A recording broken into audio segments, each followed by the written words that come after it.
Grr, arg.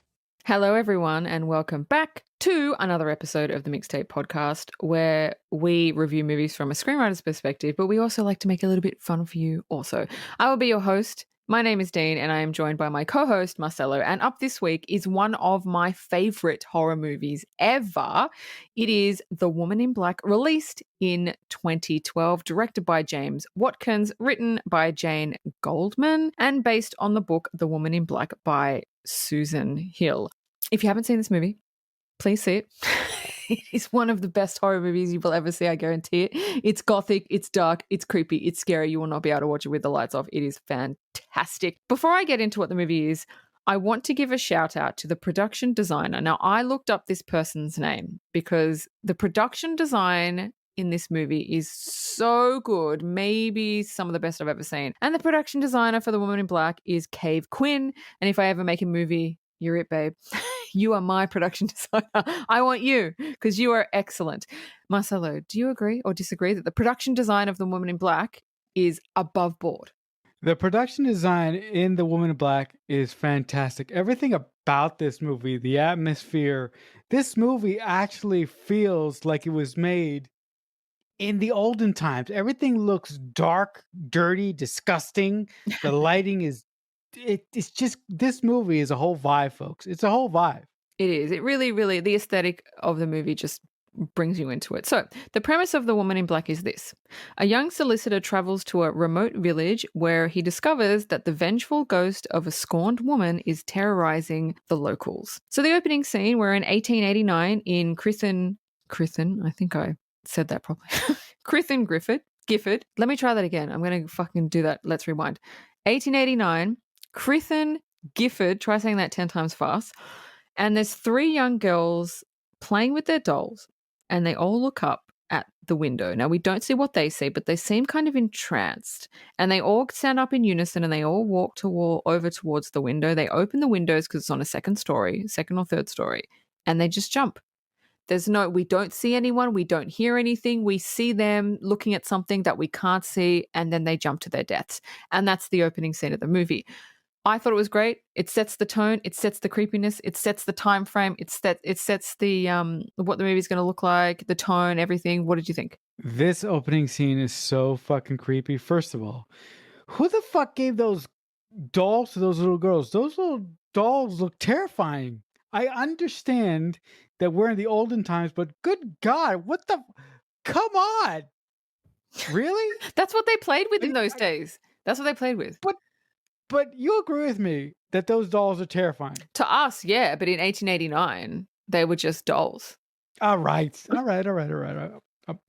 I'll give you that. The thing that I like about the scene so much is while the girls are playing with the dolls, you don't think anything's gonna happen because it's very rare that bad shit happens to children in movies that isn't a horror movie. But it's very rare that very graphic things happen to children. And I love the moment, like Dean said, when they get up and they walk to the window. At first, when I first saw this movie, I thought, oh, they can open the window, they're going to be fine. They get up, they walk to the window, they open it, they get up on the ledge, and I go, and as I'm sitting there, watch this one, I go, don't do it. But when they jump, I gasp for air. And then we hear this woman scream and say, not my children. It's such a great way to open up a film. If this was a TV show, that would have been an excellent teaser to start the episode. Yeah, this movie's all about taking out kids. So if you don't like kids, this is the movie for you folks. So the official first scene is we get the credit scene, but we see images behind the credits. Yes. I absolutely love the opening credits to this movie. I find them so creative because the whole opening credit sequence is in mist. And every person in this movie, their name comes up or their name is revealed behind mist or in between mist. I think it's so cool.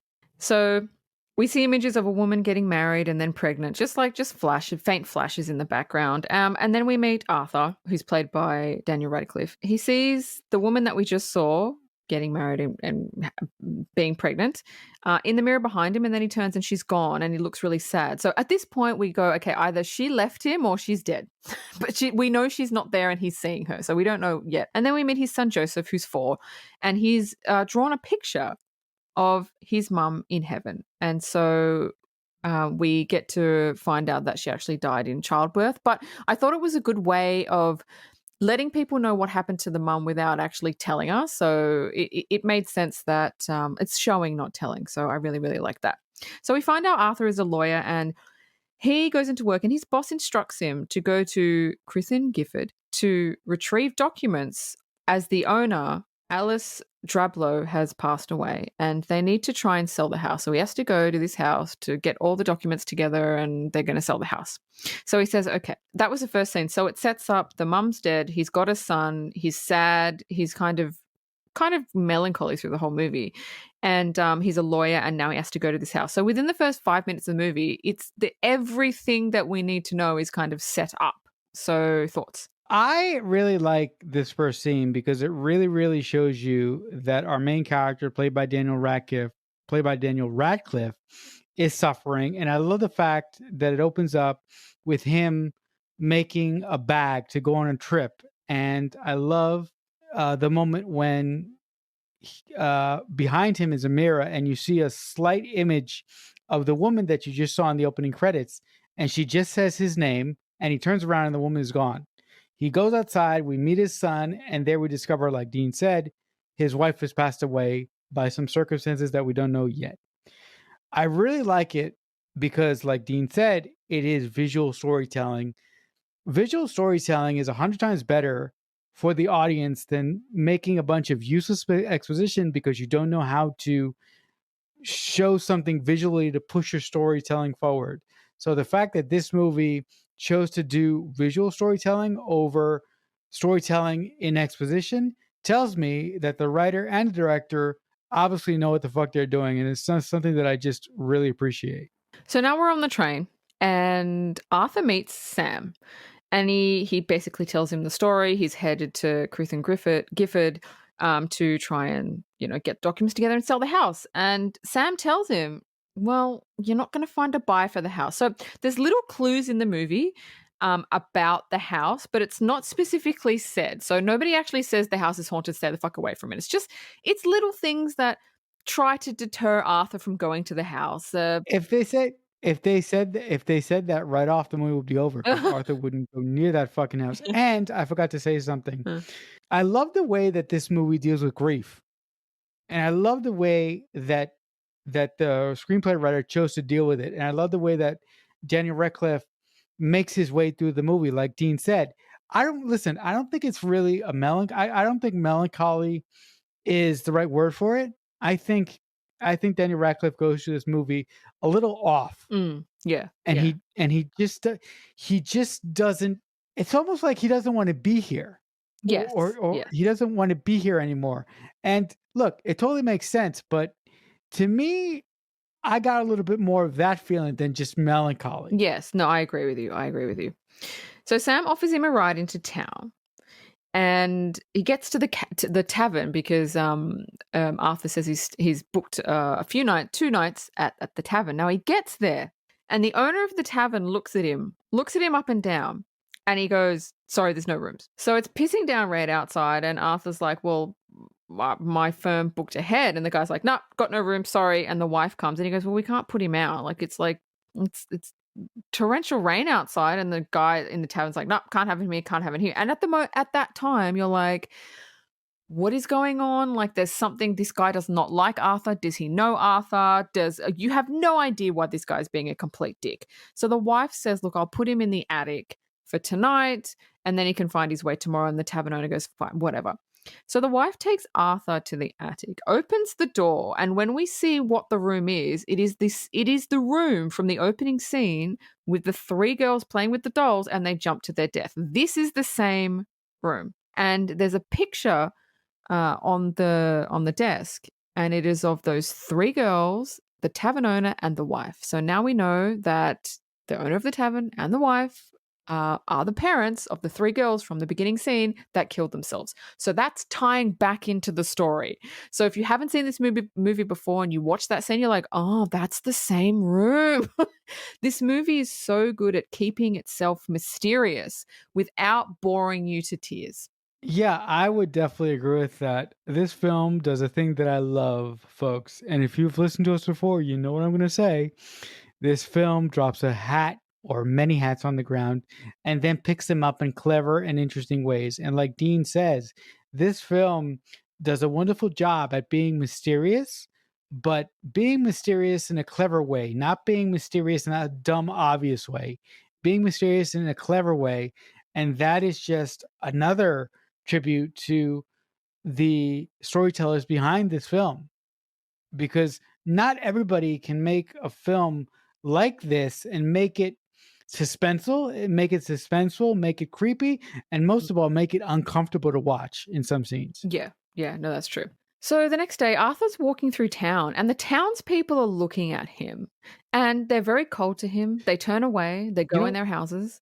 you know what that reminded me of? That reminded me of Ichabod Crane going into town in Sleepy Hollow. Yeah, totally.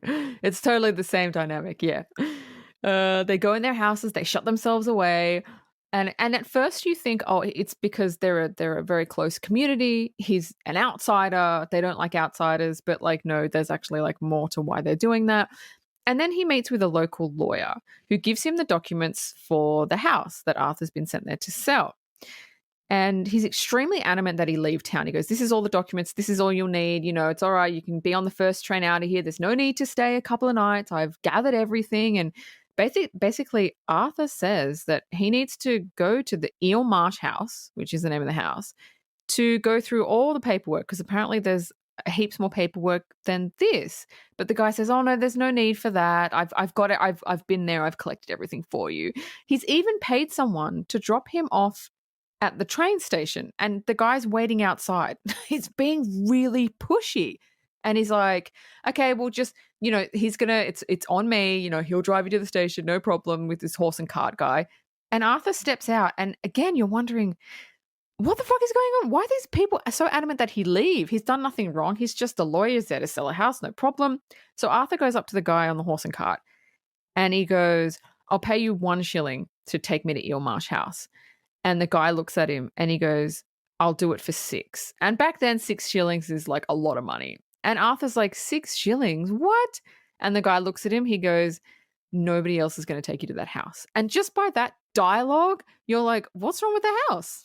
Why is nobody going to that house? Like, why do you have to pay this guy like triple the amount that he's supposed to be paid? And nobody, like, it's just, it piques your little curiosity as to why nobody wants anything to do with this house, why they won't go near it. And yeah, so that's that scene. What do you think? The individuals in this town seem so on edge, and and like Dean says, it doesn't make any sense whatsoever.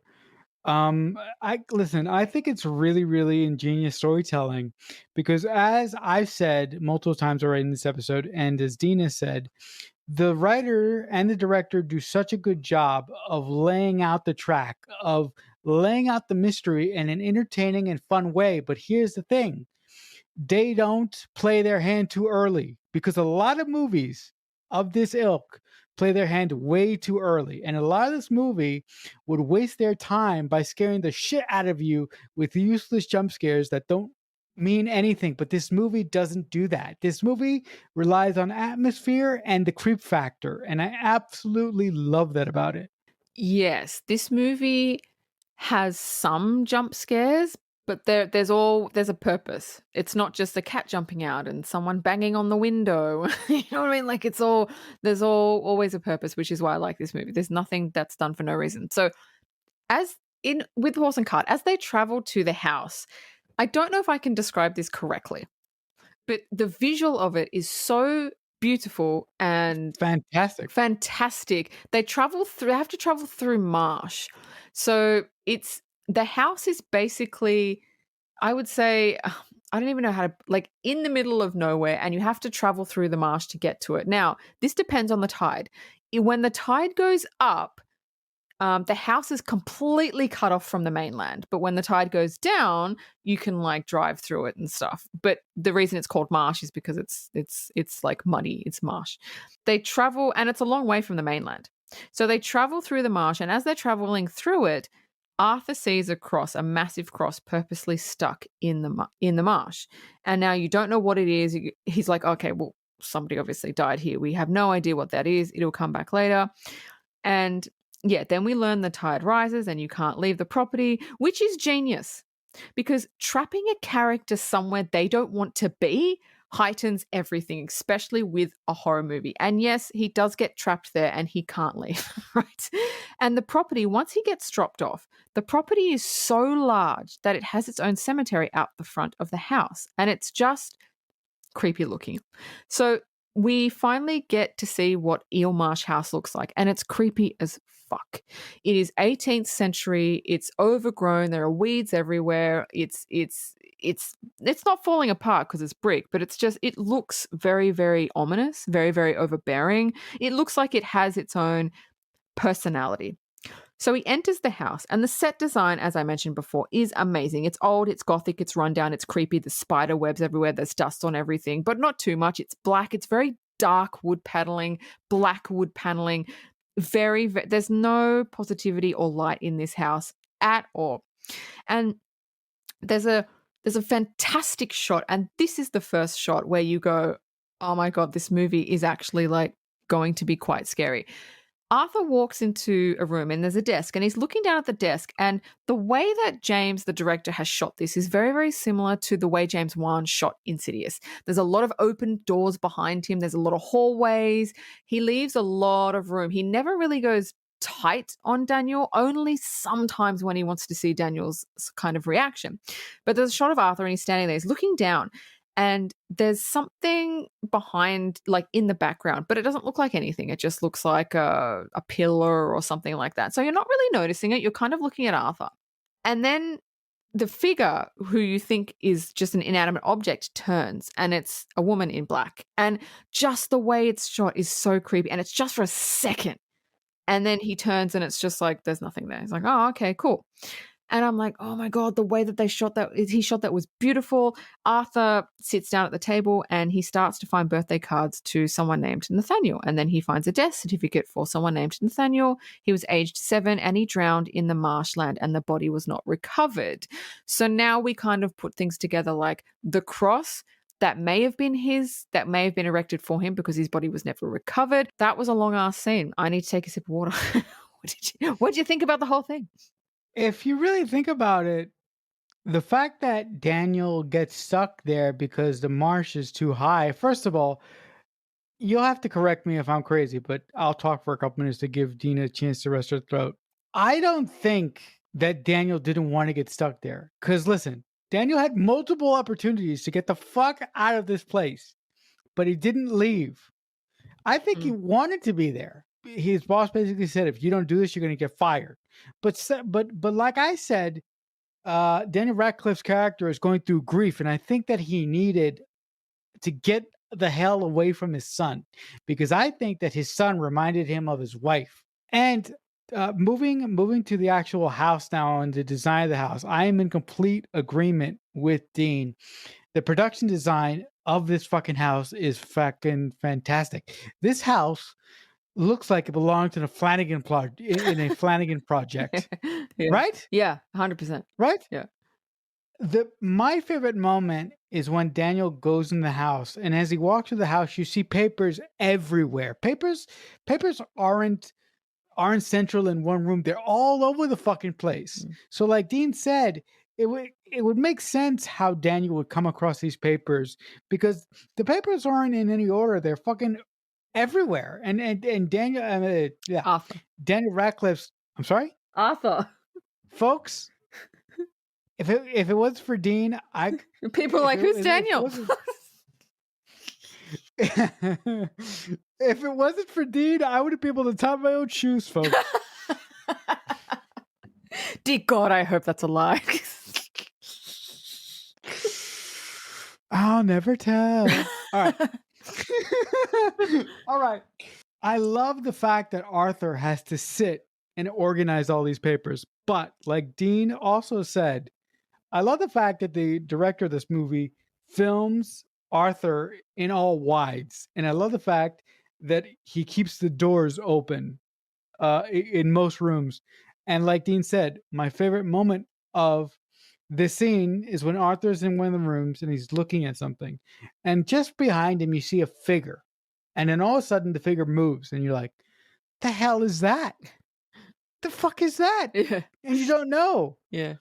So as Arthur explores the house, he looks out of the window and he sees in the distance a woman dressed in all black with a black veil.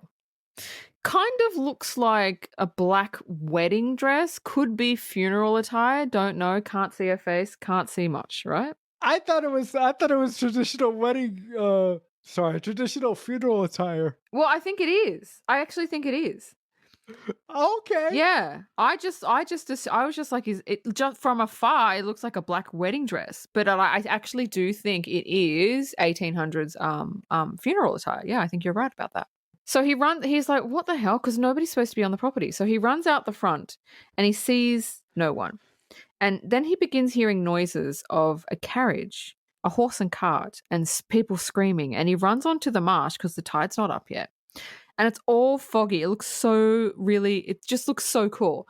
He runs up and he can't see in any direction. He keeps hearing all these noises, screaming, and he starts getting flashes of a horse and carriage stuck in the marsh and a young boy screaming as it sinks. When Arthur runs out there and he can't see his feet or his ass and he sees nothing but, fog, it just looks really fucking cool. Yeah. And let me ask you this. When he ran into the conductor from the carriage, he scared the shit out of you because that guy he came out of nowhere. The whole movie scares the shit out of me. I have to watch it halfway down in the blanket. Yeah. Arthur goes back to town and he tells the police what he saw. He goes, listen, I saw a horse and carriage sinking. I saw a boy screaming and I saw a woman on the property. And the constable does not believe him. They're just like, yeah, sure you did. And then two kids come in holding up a girl who looks extremely sickly, saying, can you help, please, sir? Can you help? Because she drank lye.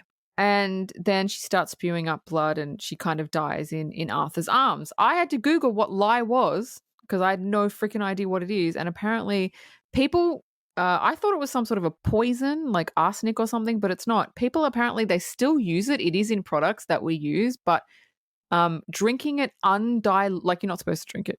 It's in like fucking soap and shit. Drinking it undiluted actually can kill you, which is what this little girl actually did.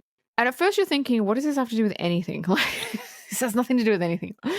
And then after that, Sam invites Arthur to dinner at his house. And he explains he lost his son, Nicholas, when he was young. And at the table, his wife sits down and she's got these two little dogs that after Nicholas died, she kind of wasn't kind of right in the head. And so she adopted these two little dogs and pretends that kind of they're her kids. And then she goes into some sort of a trance and she starts yelling and she gets a knife and she starts to etch something into the wooden table with a knife. Now the husband, Sam, gets up and he tries to stop her and she's just screaming and going, no. She's just having a fit. She thinks it's her dead son channeling through her to get a message. And when Arthur looks at the table, he looks at what she's actually etched into the wood, and it is a woman that's hanging off of a beam. Now, we don't know what this means. He doesn't know what this means, but he just finds it unusual that in her state, she was actually etching something that was comprehensive. So he ends up having a talk with Sam about, I like this talk. He has a talk with Sam about ghosts. And he says, do you believe in them? And Sam goes, no, I don't really believe in them. And then we learn that Arthur is open because he says his wife passed away and he goes, I can feel her with me. So, but he's on the fence because this is 1889 and this is the beginning of spiritualism. This is when it all started in the 1800s, more so to the late 1800s. So people were just opening their minds to there may be something on the other side. So most people were closed-minded like Sam is, But there are some people like Arthur who are kind of open-minded. And I think that's why when he goes to the house, he sees these things because he's open to it. And because when he ran out onto the marsh, he got those visions. I think because he's partially open to it, he's not completely closed off. I think the spirits see that as an in. So they show themselves and they show him these visuals, and he gets sounds and stuff. That's what I think. But I liked it because he's not closed off to it. He's open to it, but he's still kind of unsure. And I think that's really good character development for Arthur, because then we learn just a little bit more about him. I think it's very, very strange that a woman in that state would draw something, like Dean said, so specific. A woman hanging herself from some sort of banister. Why would she do that? Mm. Mm-hmm. So for me, when I watched this movie for the first time, that was the writer saying to me that this is important, because there would be no reason for this woman, who is obviously ill and in grief because her son died, for her to draw something very specific. So to me, that was the writer and the director shooting a gun in the air going, this is important. Yeah, and it was also them saying she's not crazy. There is actually something flowing through her to get the messages out. Oh, wow. Holy shit. How did I miss it? Well. Because she's not going to, because that picture that she etched, that comes back later. So there was something making her to show him. But the husband stopped her from relaying the message, because later on in another scene, she tells him another message. So what she's, right. So she is channeling spirit. It's just that, again, we're in a time where like that's just so unheard of. Right. The other thing that I want to say before I get to the conversation about ghosts, lye, one of its uses is actually used to to burn the skin off of dead animals when they die. Oh, because lye is corrosive. Oh, So if any of you out there are looking to dispose of a body, lye could work for you, because lye eats through bone and flesh. but don't drink it because you're gonna die. Yeah. Don't drink it because you're gonna die. Yeah.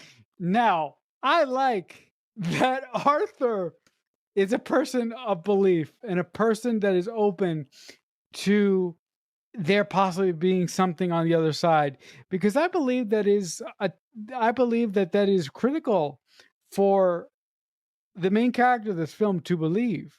Because if this character was closed off and an atheist, for example, the spirits couldn't get to him, and the spirits, it would be very hard to convey information if you were a ghost trying to convey information to an atheist. An atheist would think of 100 reasons why this was actually plausible. An atheist doesn't believe in jack shit.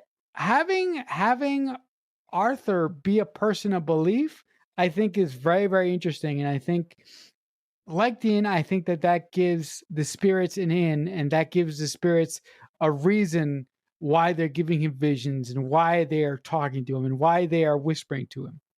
Yes, I agree. So Sam is driving Arthur to Eel Marsh House when the townsfolk gather together in the road and they stop them. And they're blaming Arthur for the girl's death, telling him to go home. He's not wanted here. Yeah, it's his fault, blah, blah, blah. But we understand why later on they think it is. And it kind of is his fault. It kind of is his fault. Yeah. Yes. But if I was Arthur in this moment, I'd be going, this is horseshit. You people are crazy. Oh, 100%. I'd be like, get the fuck out of the road. Like, who the fuck are you? Yeah. So they won't let them pass. And then what's his face? Sam goes, all right, I'll drive him back to the station. He backs his car up and they disperse from the road, and then he just fucking guns it and just like goes past them, because he doesn't believe their shit. He's just like, they're just being ridiculous. They just what have I written here? They continue to what? Fuck.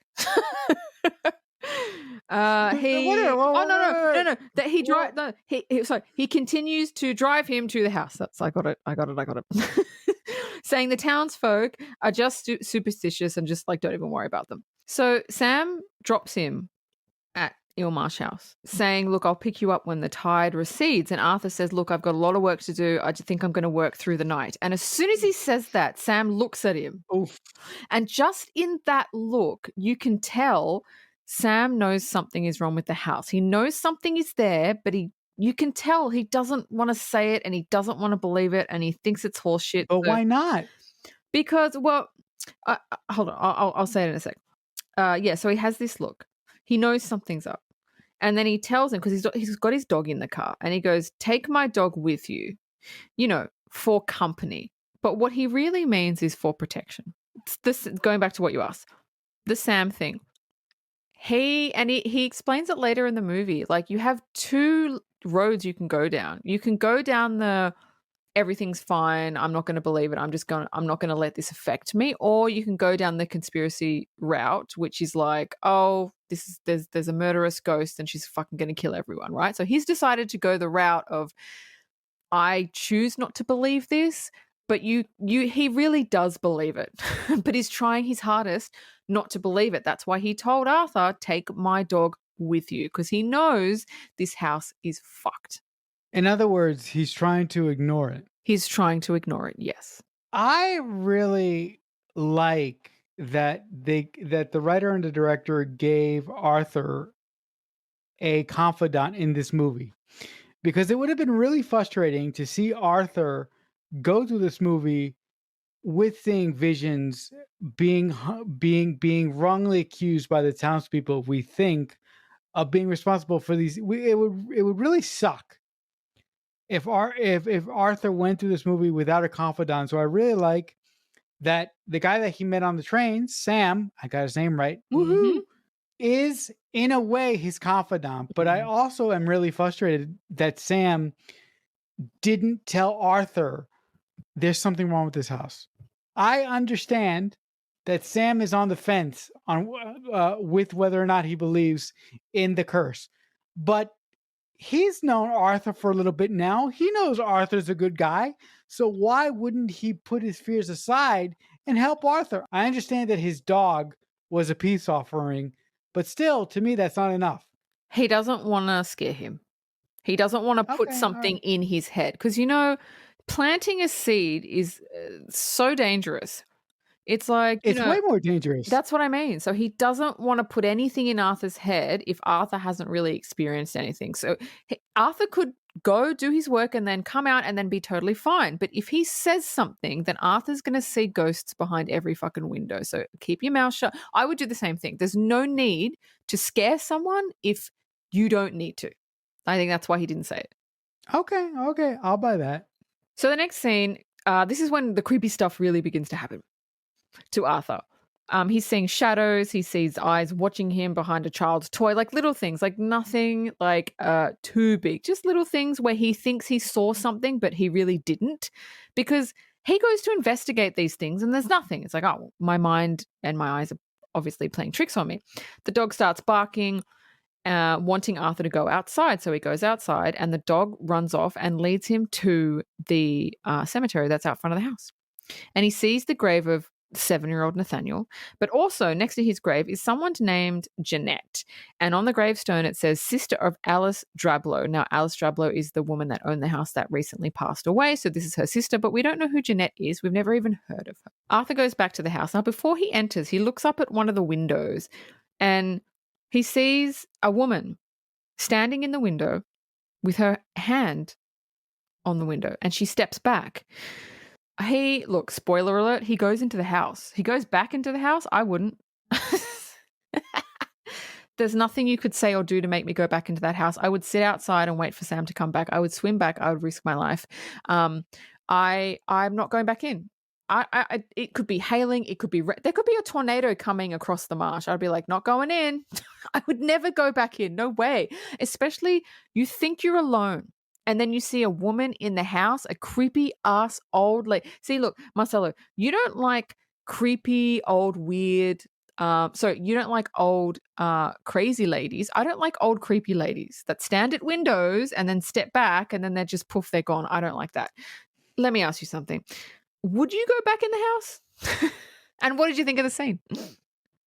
Oh, fuck no. I would definitely not go back in the house. There's no heavenly power on this earth that would make me go back into the house if I saw a woman touch a mirror and then disappear. I don't understand why Arthur didn't run the fuck out of the house and run into the woods.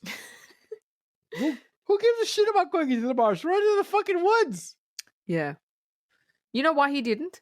Because Why? because he believes that there's something after you die, but he's 70% doesn't believe, 30% does, and that's why he went back into the house.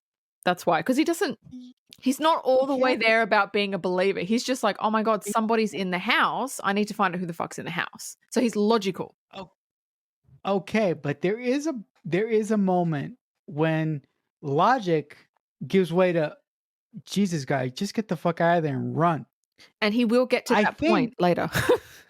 Yeah, look, I think Arthur should have gotten there much quicker, because if Arthur would have gotten there much quicker, we probably wouldn't have had the conclusion to this film that we have, which I'm not going to say yet because we're going to get to it. I really like how in this sequence, the mystery of the film really, really picks up. The other thing that I want to point out, when Arthur goes to follow and see what the dog wants, and he goes to the grave and he sees the two graves, I think that's a brilliant piece of story plotting by the writer in this episode. And I like the way that it comes back later on. Yes, I do too. So he goes back into the house and up to the room, straight up to the room that the creepy woman was in. And there's fucking no one there because it's fucking spoiler alert. She's fucking dead. It's a ghost. But there's a beautiful shot that James, the director, uses from the outside of Arthur looking out the window. And just for a split second, the woman in black steps up behind him. And then he turns and there's no one. And it's so fucking quick and so fucking creepy. You are not expecting it, because with horror, something happened. This is the stock standard kind of formula. Something creepy happens and then everything's okay. And then something creepy happens and then everything's okay. It's usually not something creepy happens, everything's okay. And then something creepy happens and then everything's okay. And then it's not that quick. So the fact that there was a quick creepy scene and then there was another creepy scene right after it goes to show that this guy and this writer kind of just broke the rules, which is what I like to do when I write horror. I like to do things that people aren't expecting. So you know what that reminded me of? What? That moment? What? It reminded me of James Wan. Oh yeah, and the dinner table scene.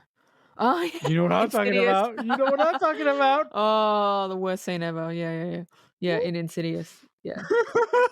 The scene that made you have a mini heart attack. Yeah. So Arthur finds letters from Jeanette, which is the tombstone you saw outside, to Alice, which is her sister, telling her to take care of her son Nathaniel. So now we find out that Jeanette is Nathaniel's actual mother, and she has sent him to stay with Alice because she can't take care of him. She doesn't have the money. She can't do it.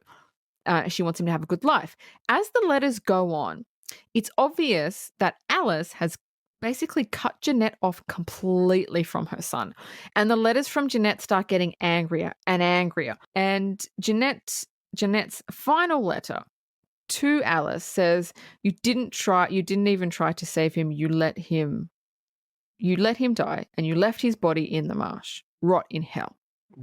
Now he finds Jeanette's death certificate, and her death certificate reads, self-murder, body hanging from beam in Eel Marsh House, which is exactly what Sam's wife etched onto the wooden table. So that, oh my God, and guys. Now you know that she's actually channeling something. So yeah. Yes, that's a brilliant scene, because I love the way that this scene basically gave us the main story point of the film, but I really like how it picked up something from before with the creepy old woman drawing a woman hanging herself from a beam somewhere. It's great storytelling. It's absolutely great storytelling. It's brilliantly, it is tremendously affecting. It's tremendously affecting. Case in point, like what happened with me. I'm getting goosebumps by just a simple conversation. Yeah. So Arthur's at his desk. He's closing his eyes for a second because he's quite tired. And the shot that James, the director, uses is we see Arthur sitting there. but there's an open door behind him. There's a foyer area, and then there's another room. In this other room across the foyer area, the door's open. The door opens, sorry, and a woman in black steps out. Now, every time we have seen the woman in black, it's always been from afar. We've never had a close up. So we don't really know what she looks like. And I like it because all you see is this woman. She's wearing this black funeral attire and this white face. You see nothing else. It's always from afar, which I love it. So the door opens, the woman in black steps out and then kind of glides across the foyer area. But the way that the production design is set up and the way that James, the director, has shot this is when she steps out of the room, we actually get her POV. So we see what she sees. And when she starts making her way closer and closer to Arthur, who's got his back towards her, there is a mirror in the left top corner of the room, and you can actually see the woman in black reflected back. Not a lot of people catch this, but she's actually in the mirror. You can see her moving towards him. And when she moves towards him, right when she gets on top of him, the dog looks up, sees her, barks, and this jolts Arthur awake, and he turns around and there's no one. It is one of the creepiest scenes in the entire movie. So, thoughts? And did you notice the mirror? This time I got it. The first time I didn't get it. But this scene is so effective. Because, like Dean just said, for 95% of this movie, you'd never see what the actual woman in black looks like. But I really appreciate it in this one scene.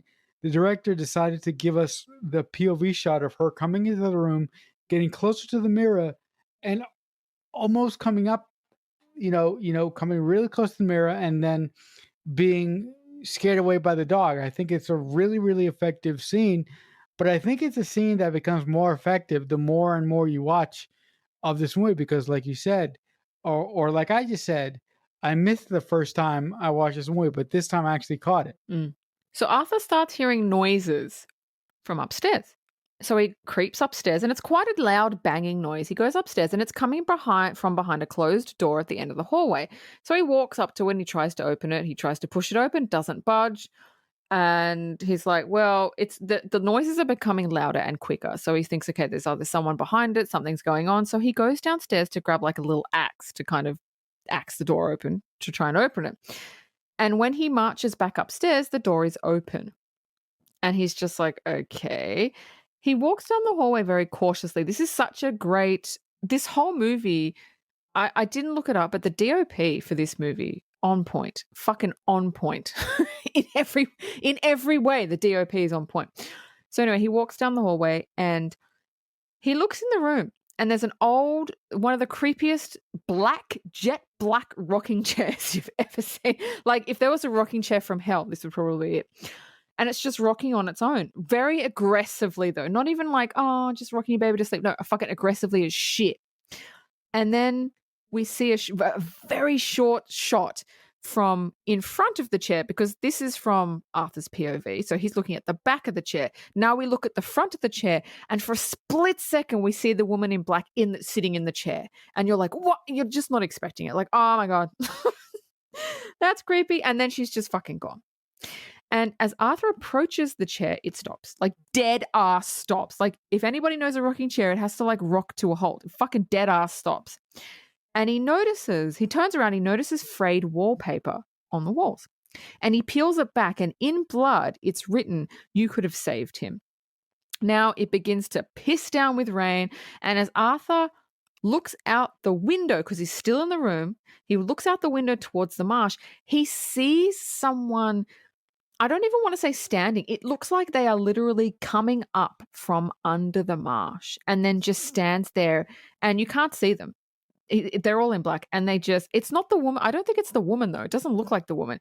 This figure looks up at him, and it's pissing down rain, and he's right near the cross. And then it's like, I can't even talk about it. I'm so freaked out. So then there's banging on the door downstairs, and he's like, oh my God, he rushes downstairs, and as he opens it, there's no one there. Of course there's not. It's a fucking horror movie. There's nobody ever at the door. But he does see a whole lot of dead children staring at him from the tree line, which you're not expecting, because from this point, from this far in the movie, all you've seen is the woman in black. She's the only entity that's been in the movie. But now you're seeing all these ghost children and you're like, what the fuck? Why are you here? Where did you come from? And what is your purpose? So now you've got like another element to the story. Thoughts? The 2 times I've seen this movie, about this time in the film, this is where I had to stop both times because I couldn't take it because Yeah. it was just too much. It was just too much. Yeah. I think that when Arthur looks out the window and he sees the figure hovering above the marsh, Mm. I think he's actually floating. I don't think he's coming out of it. Oh, okay. I think he's floating. Okay. Yep. And I think I think it's a really brilliant idea for the screenplay writer to show the vision of the children once Arthur comes out of the house, I believe, because that's a really, really good way to connect the story of the townspeople and to explain to us why they're so mad. Mm. Right? Yep. That's a really good way to explain a story motive without telling it to us. Yes. Look, most of the children, because there was a lot of dead kids that he saw in the tree line. And for anybody, and you think it's explained in the movie, but it's kind of not. It is, but it's not. For anybody that wants to know who those dead kids are, I would advise watching The Woman in Black 2, because that explains who these dead children actually are. I'm not going to spoil it, but watch the sequel. God damn it. Now I'm going to have to watch that stupid sequel. Yeah. Shit. Yes. So he hears another noise. Arthur hears another noise. Again, there's noises all over the joint. And he looks down. He goes back in the house and he looks down and there's wet children footprints. And you're like, oh, fuck, heading upstairs. So he goes upstairs and he goes into the nursery where he sees a vision. He walks in, he sees a vision of Jeanette hanging herself off the beam, which is quite disturbing to see, really. And then he sees he turns around and he sees Nathaniel covered in blood, like screaming to holy hell. Obviously a ghost. And then it's like, oh my, like everywhere he turns, he's like seeing all these things. He runs from the room and sees the woman in black at the end of the hallway. Now, this hallway that they have created is so creepy. It's so long. And at the end of the hallway, it's not a door, it's like curtains and it just goes into blackness. It's so aesthetically horror gothic pleasing to my eye because it looks so good. It's not a normal hallway. It just looks so creepy. It's gotta be an optical illusion. Right? I have no idea, but it's fucking creepy shit. Either that or they probably use. I would love to know how they did that. Yeah, because as I was watching this scene, I was scared out of my wits. But when I could get my senses back about me, I was like, how are they doing this? Because it's fascinating. Yeah. So he sees the woman in black step out, and how did they do that? Sorry, I don't know. And then he runs downstairs, and then opens the front door, and Sam is there to pick him up. Yeah, look, the whole sequence was terrifying. It was just absolutely unsettling. Once Arthur runs out of the house and sees Sam there, at that point I was like, get the fuck out of there. Go home. Who cares about your goddamn job? Go and see your kid. I'd be out too. I'd be like, you know what? I've done what I can. I'm fucking out. I'm out. I'll lose my job. I don't care. But I think that's why he stays, because his boss said, you will lose your job if you don't do this. And he's got a son and he has to keep his job. I think that's why he stays. So the next scene is as Arthur arrives back in town with Sam, there's a fire that has erupted at a residence. Now he rushes in to save a young girl because the parents are at their wits' end. They're like, oh my God, my baby girl's in the house. He gets to her and he sees her standing in a daze, not even worrying that there are flames around her. And he's like, come on, I'll save you. And then he sees the woman in black in the corner of the room as the girl basically lights herself on fire. And you're just like, what's going on? Wait, the woman in black can leave the house? I didn't know that. What? I didn't know that. I think that was the only thing about this movie that I questioned, because this entire time she was confined to the house and now she can go wherever she wants. I don't know. That was a bit weird. That, you know what? That's a little loose. I'm not buying that. By the way, that image is terrifying. Arthur sees Sam's wife and she tells him, basically she says, you've seen her, haven't you? And he's like, yes, I've seen her. Now he believes. And she says, whoever sees her, in whatever circumstance, a child always dies. always. And then she goes into like a trance and then she starts saying, and there are children's voices that come through her voice, which is how we know she's not fucking making it up and she's not crazy. She starts saying, she makes us do it. They took away her son, so now she takes us. And so we're like, oh, and then we go back and then we see at every child's death in the town, she was there, including when the girl died in Arthur's arms, she was standing in the background. And the 3 girls at the beginning, she was standing in the room with them. And then the wife starts etching another drawing into stone. And this time it's of a train and a boy. And Arthur's son is due to arrive on the train. So Arthur knows it's his son who is arriving on the train. And he has a realization that maybe because Nathaniel's body was never found, maybe if he finds the body of Nathaniel in the marsh, he can reunite them and maybe all this will stop and he can save his son. At that point, I was thinking, "Oh, you fucking crazy ghost bitch! You better not take Arthur's." Crazy ghost bitch. You know what? You know what? I was like, you know what? I was like Cork from Thor. I was going, "Piss off, ghost!" But seriously, at that point, I was saying, this bitch better not take Arthur's son away from me because that would have really pissed me off. Mm. But I really like how the writer of this movie tied up the idea or the story point that the whole town was afraid of Arthur looking into the house. And now we know how, and now we know why, because this ghost is so hell bent with letting other people into her pain and into her misery by killing every child in the town every now and then, anytime that somebody sees her. Mm-hmm. Yep. So it's just a really good story plot line that is paid off expertly by the writer of this film, and also by giving Arthur some hope. That's genius. Yeah. This is probably one of the best ghost stories I have seen. The story is so rich, it's so deep, it makes sense. It's creepy, it's scary, it's vulnerable, it's compassionate. Like it's everything. So kudos to the writer Susan Hill who wrote the book. Okay, so Arthur and Sam have gone back to the marsh because they're going to try and find Nathaniel's body because it was never recovered. So Sam drives there and he attaches a rope to Arthur, and then back to his car. So Arthur dives. This is so cool. It's so cool, but I feel bad for Daniel Radcliffe because whatever that marsh was, it looked cold, it looked sticky, it looked like what marsh looks like, but it was like quicksand, and oh my god, it was fucking gross. So it's like goop. He's swimming in goop. And he swims over to the cross because they erected it there. So that is obviously the marker of where the carriage sunk.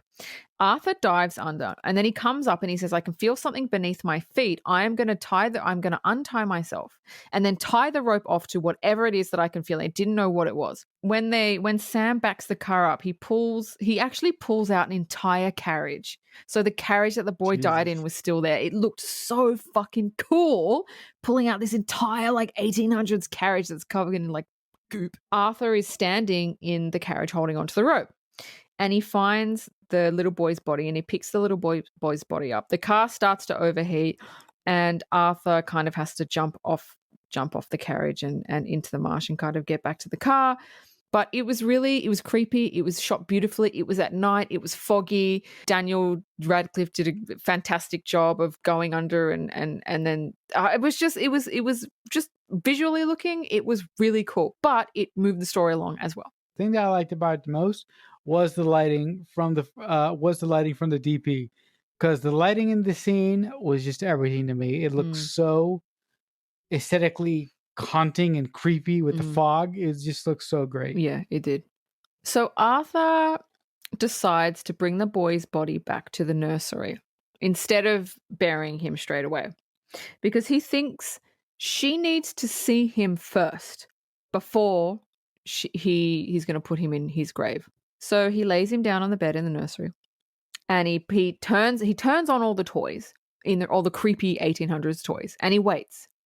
And he sits there and he waits. And then she comes, scares the shit out of him and me and Marcelo, because that was a scary scene, and then Oh yes, stops. folks, she She did. comes fucking screaming into the room and creates this fucking havoc, and then fucking stops. And then everything shuts down, and it's like, oh. And Arthur thinks she's gone. Great. She's seen him. She's seen his body. That's all she needed to do. And she's gone. But upon reflection, she went in, she scared the crap out of him, and then she left. But it was never shown that she actually saw her son's body. There was no shot of it. Usually in movies like this, because this is in the horror world, it's like, oh, we need to show the ghost this in order for the ghost to move on with her unfinished business or whatever the fuck it is. Usually there's a scene where the dead person or that's causing havoc sees, whatever it is that they need to see to move on. We get that. And then they turn into a fucking pillar of light and then go up to fucking heaven, right? We didn't get that with this. We did not get any of that shit. But Arthur thinks it's finished. Great, she saw the body, but we didn't see her see the body. That's a problem for me. So Arthur then goes outside and opens the grave of Jeanette, not Nathaniel's grave. She opens the grave of Jeanette, and Jeanette's body's in there, all skeleton. And she places the boy's body in the grave with his mum, which I thought was a beautiful gesture. He could have put it in Nathaniel's grave. He didn't. He wanted to reunite mother and son, and then he closed the coffin, and then he buried it. You think that's it, don't you? You think it's over. It's not.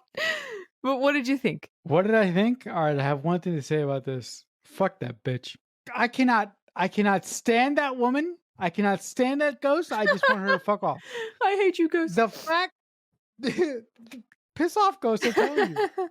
The fact that woman came screaming into the room and didn't see her son. Arthur went through all that effort, and the ghost didn't even see the son there on the bed. Bullshit. I'm calling bullshit. So frustrating.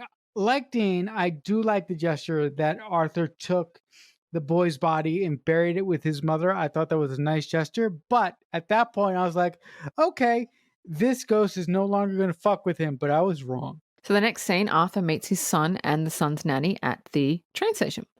And they step off the train and they're all happy. And then the train leaves and Sam is there. Sam's dropped him off. And Arthur says goodbye to Sam because he doesn't want to stay. He wants to get on the next train. He wants to get the hell out of there. Now, his son, he's holding onto his son's hand, but because Arthur is so distracted talking to Sam, his son kind of wanders off onto the train tracks, and there's another train coming the opposite direction. Arthur looks, sees the woman in black on the other side of the track staring him down, and he's like, oh, fuck. Sam sees her too. This is the first time Sam has ever seen her. So he's sufficiently freaked the fuck out. Arthur jumps onto the tracks just as the train comes, but we have no idea what happened. All we see is Sam looking onto the tracks. The next scene is a close-up of Arthur's face, and he's got his arms wrapped around his son, and he opens his eyes, and it's very quiet. There's no music. It's silent, and he looks up. Sam's not there. The conductor of the train station's not there, who was there before. The nanny's not there. Nobody's there. It's all quiet. And his son says, who's that lady? And you're thinking, oh my God, it's the woman in black. She's come. She's going to kill them. And Arthur turns and he says, that's your mum. And we see the mum that passed away in the beginning. And then we realize that Arthur and his son have both gotten hit by the train and they've both died on the tracks. And he walks up to his wife and he smiles and he takes his wife's hand and they kind of walk off into like this fog together and it ends. The reason why I love this ending is because you don't see many movies where they kill off the protagonist. You hardly ever see this. And when it's done right, like in this movie, I don't have a problem. But when it's done just to be like, oh, we're going to shock people, that's what I don't like. But I thought the ending was beautiful. Kind of wouldn't have wanted it any other way. Thoughts? This ending was fantastic. This ending made me cry both times. I don't know if I ever told you about that. No. Seeing father sacrifice himself for his son by jumping onto the train tracks and then having that happen and then going into a white sort of state, not seeing anybody around the train or on the train platform. But I also love that moment when his son on the train tracks goes, who is that woman? and Arthur looks up and sees his wife and goes, "That's your mom." That's such a good scene because, like Dean said, the second the boy says that, you think it's the woman in black and you think they're still alive. But the fact that you see Arthur's dead wife, you're like, oh shit, did they die? They died. Mm. And the fact that they go there in this movie, it's absolutely fantastic because also, like Dean said, not many movies choose to go for a downer ending. They don't choose to do that because they're not brave enough and they don't have the balls to. Luckily, this movie did. And the way that this movie did that, they earned this ending. The final shot of the movie is the woman in black. She's still got the veil on, but we get more of a scope of what she actually looks like. Oh, fuck that woman. And it's really creepy, and she's just staring, and she's full of vengeance and anger. And again, this is something that a lot of horror movies don't do. A, they don't kill off the main protagonist, and B, they don't let the villain win because she's kind of won. And that's not She's won. usually, that's not horror movie MO. Like the villain always gets defeated. But I loved that I don't see it as her winning, because I think that if we go back to the other scene, the reason she didn't see her son on the bed is sometimes when we are in such anger and grief, we're blinded. We're blind. I don't think she could see him at all. Really? Yeah, I don't think she knew he was there. She was so caked in anger. She became this vengeful spirit that could not see anything else but, I'm going to do to you what you did to me, because she's in so much pain that I don't think she actually saw him. And the symbolic notion of burying him with the mother, I don't think she even knew that, because anybody that has gone through intense grief knows that you can't see or feel anything else but that grief, no matter what it is. You can't.